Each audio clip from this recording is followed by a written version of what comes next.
So I want you to think about the last time you tried to impress someone you really liked. Oh boy, that's a loaded question. Right. I mean, if you're anything like the rest of us, you probably tried to sound, as smart and witty and sophisticated as humanly Yeah, possible. bring out the big words. Exactly. You bring out the absolute best vocabulary you have. You curate all your stories so you sound super interesting. But, well, according to the source material we're jumping into for today's deep dive, you likely did it all wrong. Completely wrong. Yeah. Because it turns out the real secret to articulating affection, it isn't poetry. It's not some grand speech. It's actually basically a third grade vocabulary. Which is just so entirely counterintuitive, isn't it? I mean, we are so conditioned by like movies and literature to expect these grand, elaborate monologues in the rain. The classic rom-com moment. Exactly, the rom-com moment. But the material we're looking at today, it completely flips that whole cultural expectation on its head. It really does. And honestly, what's so amazing is where this insight actually comes from. Because, this isn't a psychology textbook we're looking at. Right. And it's not some dating guru's manual. It is literally a step-by-step instructional guide that was originally created to help English language learners figure out how to talk about their crush. Yeah, it's basically a vocabulary worksheet. A worksheet. But Mhm. as we really dug into this, it became so clear that we aren't just looking at a grammar checklist for non-native speakers here.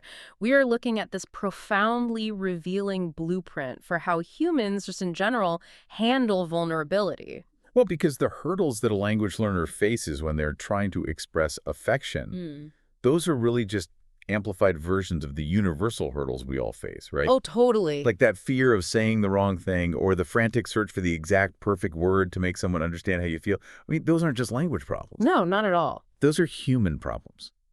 And the guide's solution to those problems is incredibly pointed. It basically argues that the more basic your language is, the more authentic your emotion actually comes across to the person listening. Okay, so I'm trying to put myself in the shoes of someone actually using this guide. Like, I'm trying to figure out how to say I like someone, and the guide walks me through the very first step. Hmm. And it provides these wildly basic structures. We're talking about phrases like, I think they're really kind, or they're fun to talk to. Very simple. Super simple. And the source explicitly notes, like, it actually goes out of its way to tell the learner that, quote, simple English often sounds more genuine than complicated sentences. Yeah, and that line right there, that is basically the philosophical engine of this entire document. Wow, yeah. And I think it's really worth exploring the psychological mechanism behind why that actually works. Because when we're communicating vulnerability, and I mean, admitting you have a crush on someone is arguably one of the most socially vulnerable things a human being can do. Oh, absolutely terrifying. Terrifying. So our instinct is to build a fortress. We use highly complicated sentences, advanced vocabulary, layers of sarcasm, maybe some irony. Just piling it on. Right. And we do it to sound smart, sure. But mostly, we do it to protect ourselves. So it's basically a defense mechanism. Completely. Like, if I use big words and really complex phrasing, I'm kind of keeping you at a safe distance. Precisely. Huh. We subconsciously think that if we sound sophisticated or even just a little detached, the potential rejection won't sting as much. Ah, that makes so much sense. You can tell yourself, well, they didn't reject my real feelings. They just didn't get my sophisticated banter. Right. They just didn't understand my genius. Exactly. But the problem is, the listener can hear that armor. Oh, interesting. Yeah, when you use heavily complicated sentences to express a raw emotion, it just sounds rehearsed. It sounds fake. Right. The listener stops focusing on your underlying feeling, Yeah. and they start focusing on your performance. So the source is arguing that honesty really thrives in unadorned language. Because when you strip away the complex grammar, you really have nothing left to hide behind. You just have the exposed truth. Yes. You know what it reminds me of? It's like thinking you need to wear a full tuxedo to a casual coffee date just to impress someone. Oh, I love that analogy. Right. Like, you think, I'm going to look so incredibly polished, they won't be able to resist me. But what actually happened, Yeah. you walk into a local coffee shop in a full tuxedo, and you just look stiff. You look wildly out of place, and you end up making the other person feel super uncomfortable because you were just trying entirely too hard. That is a brilliant way to visualize it. Walking in wearing the linguistic tuxedo just creates a massive barrier. Right. And language learners, and honestly, anyone staring down a crush, they often think they need that massive tuxedo level vocabulary to sound fluent or to be worthy of attention. Hmm. But sometimes a simple, like, jeans and t-shirt phrase is actually the most confident choice you can possibly make. Because when you just say, I think they're really kind, there is nowhere to hide. You are just sitting there in your conversational jeans and t-shirt, completely exposed. And that exposure, that is exactly what signals trust to the other person. You're trusting them with a very plain, completely unvarnished piece of information. But, okay, wait. That brings up a pretty glaring issue for me as I think about this. Okay, what's that? So I'm wearing my conversational jeans and t-shirt, right? I'm using simple words. But that is incredibly vague. Yeah. Like, if I can't use big words or tell these complex, sprawling stories, I feel like I'm going to run out of things to say in about 5 seconds flat. Yeah, you just hit a wall. Exactly. So does the guide give them like a cheat sheet for what to actually talk about using these simple words? Yeah. Because the source seems to make a very deliberate choice about where to direct the speaker's focus. It does, yeah. And it steers the learner completely away from the visual or the physical realm. Yeah. The guide breaks down how to talk about a crush by focusing entirely on personality traits. So the recommended vocabulary includes phrases like, they're very friendly, or they're always positive, or they're easy to talk to. Okay. And in fact, later on in the material, when it gives the learner a practice task, it explicitly instructs them to focus on personality, habits, or qualities, rather than appearance. Wait. I have to call a timeout here. Go for it. This guide is about crushes, right? Yes. Crushes are almost exclusively physical at first. I mean, it's purely biological. You see someone across a crowded room, you notice the way they smile or their eyes, and you feel that initial spark. Sure. The initial attraction. Right. So skipping over physical appearance in a lesson about crushes, I mean, that feels like teaching someone how to drive, but skipping the part about how to turn on the car. That's a fair point. Why does a guide about human attraction completely ignore the most obvious first step of human attraction? It's a very fair objection. And I think this is where the source moves from being just, a practical vocabulary sheet to being profoundly insightful about relationship building. Okay, tell me more. So why ignore appearance? Well, because describing someone's physical attributes, like saying they're tall or they have beautiful eyes, that is a passive observation. Passive? Yeah, it's something you do from a distance. Oh, I see. Like, you can observe that someone is attractive from across the room without ever actually hearing them speak a single word. Exactly. You can do it by just looking at a photograph on a dating app. Right. It requires zero actual engagement with who they are as a human being. Yeah. But focusing on personality, that requires proximity. You have to get close. You have to cross the room. To know that someone is, quote, friendly or always positive, you have to actually interact with them, or at least very closely observe how they interact with the world around them. So it's essentially forcing the language learner out of the role of the spectator. Yes, exactly. The source equates focusing on personality with building a real foundation for a deeper connection. Because it forces an interaction. Right. By prioritizing words like kind or positive, it makes the conversation about the human interaction rather than just some superficial observation. Which totally makes sense. And it aligns perfectly with the guide's ultimate goal, which isn't just to help you point out a pretty face to your friends, but to help you actually foster a genuine connection with that person. Okay, I get that. But noticing someone is kind is still just observing them, right? Even if it's a deeper level of observation. True. Because at some point, you have to actually talk to them, which changes the math entirely. So how does the guide handle that actual back and forth? Well, this is where it gets really interesting. Because once it establishes that we should focus on personality traits, it starts teaching learners how to explain why they're drawn to this person. And this is the part of the source material that really grabbed my attention. It's a fascinating pivot, honestly. The guide doesn't just give you a list of the other person's virtues to recite like a robot. Right. The phrases provided for explaining attraction heavily highlight shared experiences. So the source uses examples like, I enjoy talking with them, or they always make me laugh, and we always have great conversation. Breeze. That's such a crucial word there. Huge. It's not just, they are funny. It's they make me laugh. Exactly. The focus is entirely on reciprocity. Wow. Because in a lot of early romantic infatuation, The focus is almost dangerously entirely on the object of desire. Like, they are so perfect, they are so smart, they are so beautiful. Right, it's that total pedestal mindset. You're putting them on a pedestal. But this vocabulary, it centers on a collaborative experience. It's a shared state of being. It frames attraction as an active two-way street.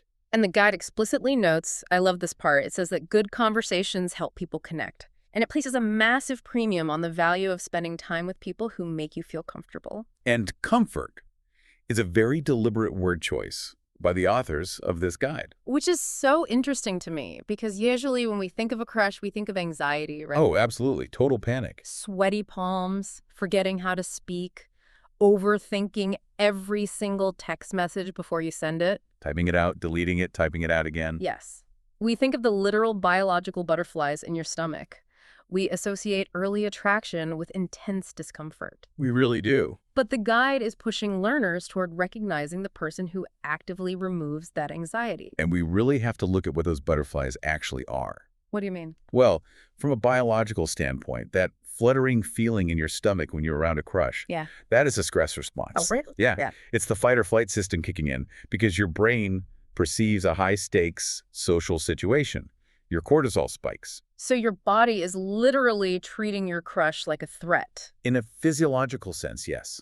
Your body is preparing to either run away or fight for survival. That is wild. Which, if you think about it, is a terrible state to be in if you were trying to remember English vocabulary. Oh, I can't even imagine. Think about cognitive load. Like your brain's RAM, the memory a computer uses to run active programs. Okay, I'm with you. If 80% of your brain's RAM is being used just to remember how to conjugate a verb in a second language, All right. and the other 20% is consumed by this fight or flight panic because your crush is looking at you. You have zero processing power left. You just crash. You completely crash. You can't be charming. You can't be witty. You can barely string a sentence together. So true. So the guide's focus on, quote, people who make you feel comfortable is actually a brilliantly practical piece of advice. It's like a survival tactic. Exactly. Yeah, Yeah. telling the learner to seek out the person who turns off that fight or flight response.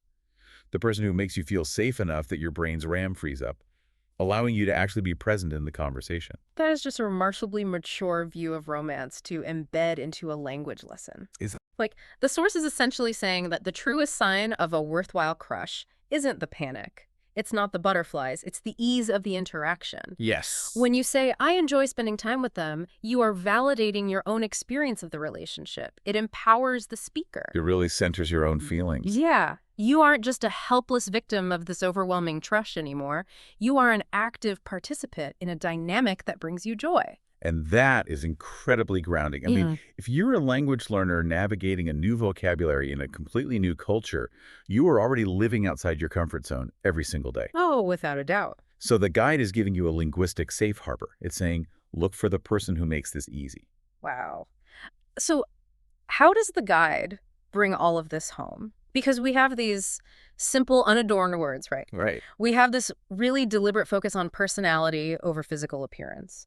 And we have this emphasis on shared comfort and freeing up your brain's processing power. How does the source synthesize all of these steps into, like, a final philosophy? So it lands on 3 core pillars.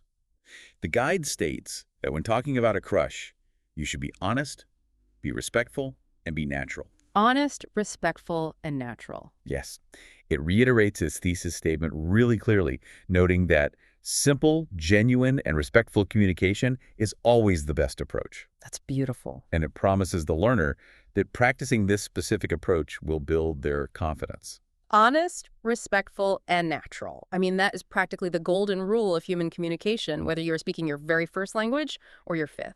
It really is. I feel like you could write that on a sticky note and just put it on your bathroom mirror. It's universally applicable. By telling the learner to just drop the anxiety over perfect, complex grammar and to focus instead on simple, respectful, and natural communication. I mean, it provides a permanent off-ramp from that paralysis we were talking about earlier. Yeah, the crashing computer. Exactly. It says that you do not need to be linguistically perfect to connect with another human being authentically. You just need to be genuine. I really want to look at that word respectful for a Okay, second, let's do it. because the source groups it right there with simple and genuine. And I think when you communicate simply and honestly about how someone makes you feel comfortable, you are respecting them as a person. Definitely. You aren't objectifying them with this long laundry list of physical traits. Yeah. And importantly, you aren't overwhelming them with a rehearsed theatrical monologue that puts immense pressure on them to respond in kind. Oh, that's such a good point. The pressure of the grand gesture. Right. You're just offering a genuine reflection of your shared time together. And by doing that, you're respecting yourself too. How so? Well, you are honoring your own feelings without feeling the need to dress them up. You are allowing your genuine self to be seen by another person. Yeah. And that is exactly where the confidence comes from. The source promises that this method builds confidence because there is just immense, profound freedom in realizing that your simple, honest truth is entirely enough.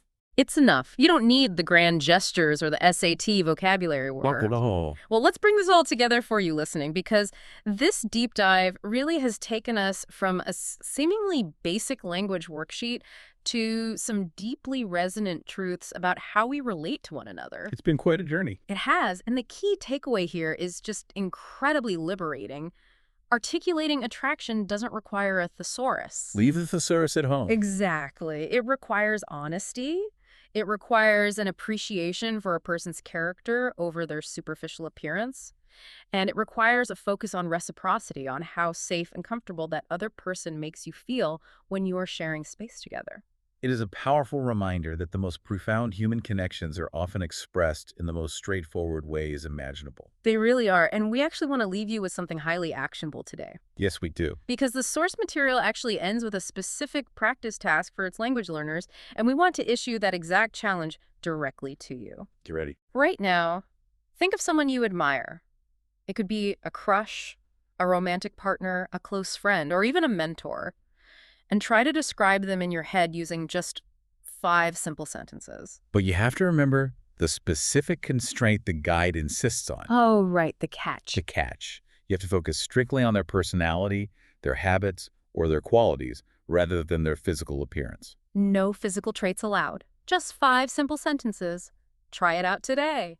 And I warn you, it is significantly harder than you might think to strip away all the complex qualifiers and the defensive irony we usually hide behind. It's very tough. But it is incredibly revealing when you finally do. Because it forces you to identify what truly matters in your connection with that person, completely devoid of any performance. So true. So as you think about what those 5 sentences might be for you, we will leave you with this final thought.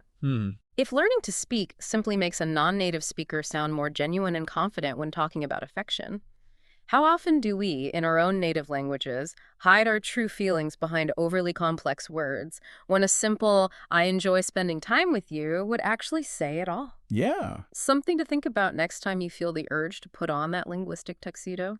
Because while the armor might feel safe, the most beautiful connections happen when we finally decide to take it off.